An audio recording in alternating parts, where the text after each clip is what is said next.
Thank you very much for the introduction and the opportunity. Uh, as Lionel said, I'm going to talk about sleep, what's very familiar to all of you, and circadian rhythms, which are maybe a bit less familiar to you. However, as long as we're around, we have been exposed to dramatic changes across 24 hours of a number of things in the environment. Think about light, temperature, and so on and so forth. So in order for our body to optimally perform, we have to anticipate how the environment is going to be, and when basically everything in our physiology need the right amount of materials at the right time of the day. How we deal with this is basically in the brain we have a master clock that basically drives this circadian rhythm and basically imposes a circadian rhythm to every cell, every part of our body. Most related to this, it coordinates like our sleep and wake timing, but actually it drives everything from cognitive performance up to factors like tissue repair and so on and so forth. You would think, why is this a problem? Why nobody really cares about this? For a long time, during agriculture, when we were still living with agriculture, there's basically no way that you can change the environment and you would have this natural rhythm. However, with the rise of industrialization and definitely when we have light bulbs, basically we have a possibility to disrupt this regularity in light inputs. And since around 1950, we built this auditoria, depriving us from any light input. We have access to screens at any point in the day. We have access to fast food, basically again disrupting our rhythms. And obviously we fly around the world, abruptly changing time zones all the time. So since 1950, we have this dramatic rise in circadian disruption, and nobody would really care if it wasn't associated with a dramatic rise in antidepressant, obesity, and a number of factors. You might say, it is just a correlation, but actually if you put a mouse on an artificial jet lag, you just change his night and daytimes randomly, basically he gets fat and he shows symptoms of depression.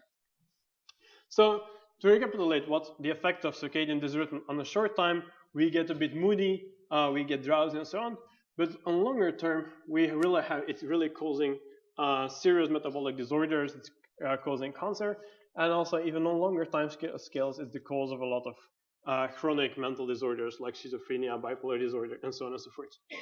So unfortunately, quite a lot of the population is affected.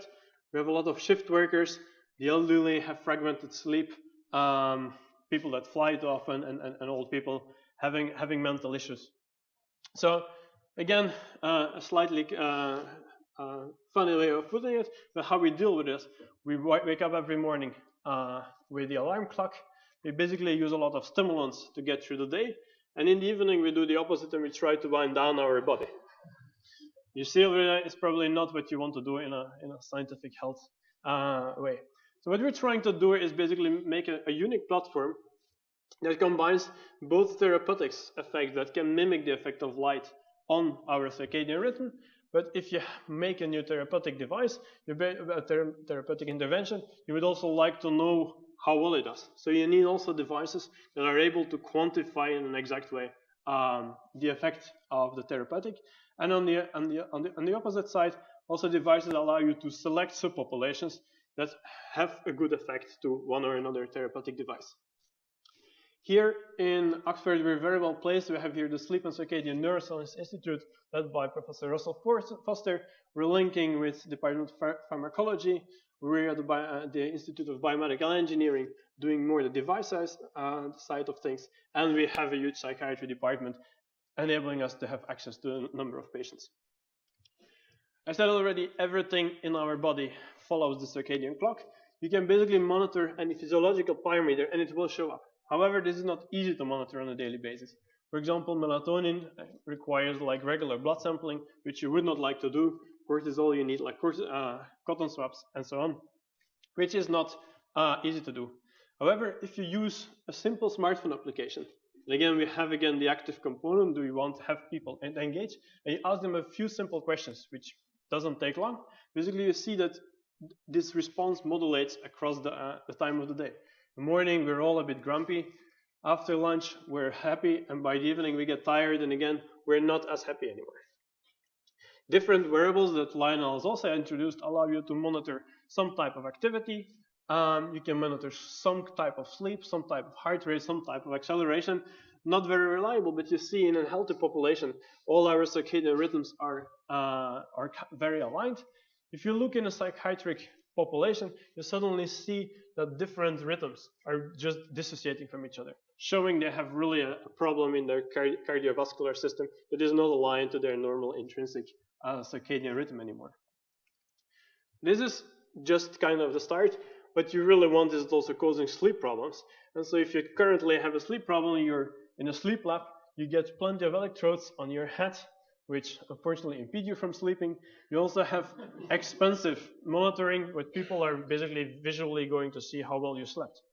Wouldn't it be nice if you could replace this with like a simple device that you place behind the ear, that you ideally can stick yourself behind on the head, and then basically monitor your sleep at home.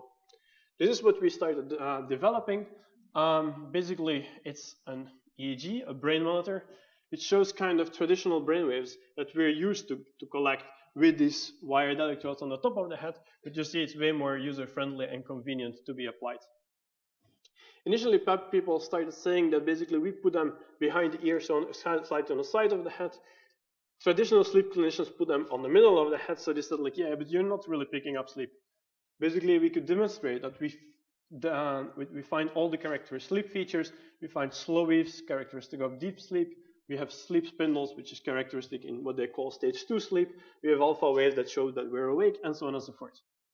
Also, on larger populations, this is one of the sleep features in a traditional system that's modulated across different sleep stages. In this way, you'll see we have this very similar modulation in our new sleep device.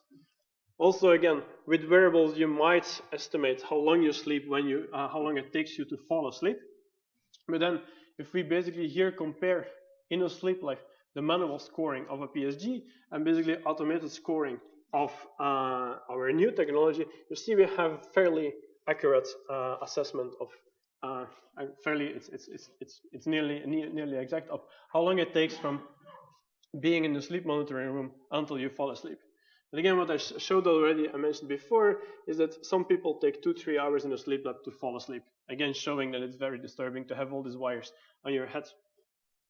Ultimately, what the clinicians would like, if they study sleep, is present something what they call the hypnogram, which is basically mapping over the duration of the night through which sleep phases you're going. And this is basically what you would get in a standard PSG wave. If you have an alternative electrode layout, you basically also have a clinician scoring this, and you visually can appreciate that is fairly similar. You can also look at accurate at metrics, quantifying these effects, and again showing that we have a very strong correlation between traditional sleep measurement with a new measurement, with a huge advantage that you can do it in a home environment, and it's saving you money and making you sleep much better. So just to wrap up, I hope I gave you a flavor of what digital technology can do in terms of studying circadian rhythms, diurnal rhythms, and sleep. And we basically hope to use this to study sleep in a home environment at a way larger scale than bringing people individually into a sleep laboratory. And ultimately, this will allow us to quantify drug efficacy, for example, of sleep and circadian modulators in a pharmacological way. Thank you very much.